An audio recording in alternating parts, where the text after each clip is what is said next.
Welcome to TaraElla Report Radio, a podcast-style program where we discuss big ideas to see if they can contribute to more individual liberty and equal opportunity. Unlike many popular channels out there, this show is a dedicated non-echo chamber. I hope you subscribe if you are interested. Today, I'm doing an episode of the Wiki Equal series where we look at mainstream media bias. After last week's 2020 Democratic candidates debate, Andrew Yang complained that his microphone was not working during the debate, making him unable to speak up for much of the time.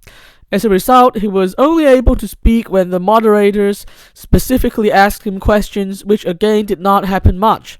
In the end, he had only a few minutes of speaking time in total. After Yang spoke up in public, another candidate, Marianne Williamson, also confirmed that her microphone wasn't working during the debate.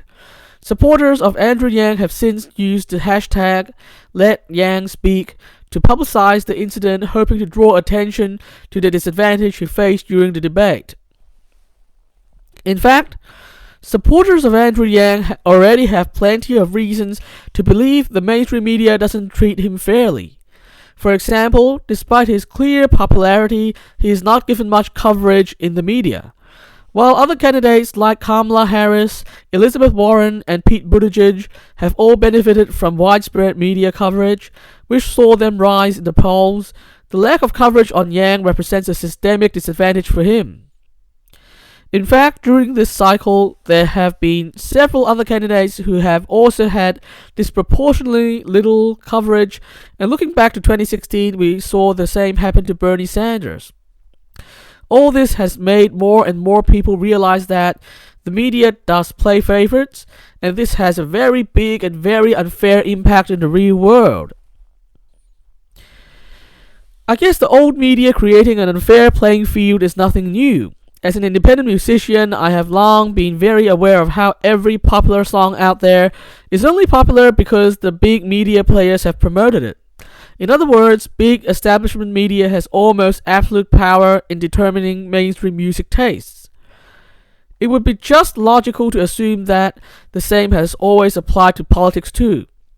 In fact, the blatantly unfair treatment given to candidates like Yang, Gabbard, Williamson, and others may have come from a long tradition of effective censorship of people and topics by media blackout, with the facade of fairness only beginning to slip because of the internet. The fact is, mainstream media is both powerful and manipulative, and the more people are aware of this, the better. This is also why, for example, Facebook and YouTube should stop promoting mainstream media as reliable in their algorithms. Of course, Wikipedia's reliance on the establishment media as reliable sources should also be seriously questioned. Furthermore, the very fact that the biggest websites can still push this attitude on the people means that we still need to raise further awareness about the issue. As I said before, it's certainly far from over for the Yang gang. If what I've heard is accurate, Yang has already qualified for the fall debates, so there's still plenty of time for him to shine. But either way, it will be a battle between everyday individuals who want real fairness in media versus the establishment who want to control the whole narrative, including which ideas will be platformed. To win this battle, we must first be aware of the unfairness of establishment media, and I'm glad that at least by now, many people are truly wide awake to this.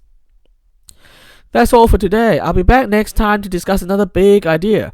Subscribe if you want to follow our story. The transcripts are available on my website and my Medium profile. And remember to resist the hive mind and stay individualistic. The world depends on it.